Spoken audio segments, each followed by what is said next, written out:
mu Burundi bwaraye buramukiwe gutwara ishirahamwe ry'ubumwe bwa Afrika. Igikorwa rero nta ukigaye iciza, ariko ni ikintu gisanzwe nk'ibindi. Kurongora ishirahamwe ry'ubumwe bwa Afrika ni ikintu gisanzwe igihe uri igihugu kigize uwo muryango.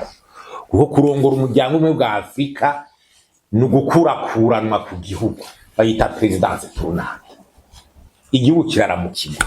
Afrika bayishize mu migabane itanu, mu buraruko, ubumanuko, uburengero, ubuseruko na Afrika yo hagati.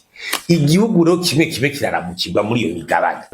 Nta kintu rero Burundi bwakoze gitangaje, kuko nibwo bwari bunagisigaye bwonyene muri aka karere utararongora iryo shirahamwe. Haro n'ivyayirongoye kabiri, Uganda gabiza, Congo Brazzaville yayirongoye kabiri, Egypt yayirongoye kabiri, Tanzania zarongoye Union Africaine. Muze rwo kurongora Union Africaine, Congo RDC, u Rwanda ni rwarongoye Union Africaine. Twe turamukiwe n'ibindi bintu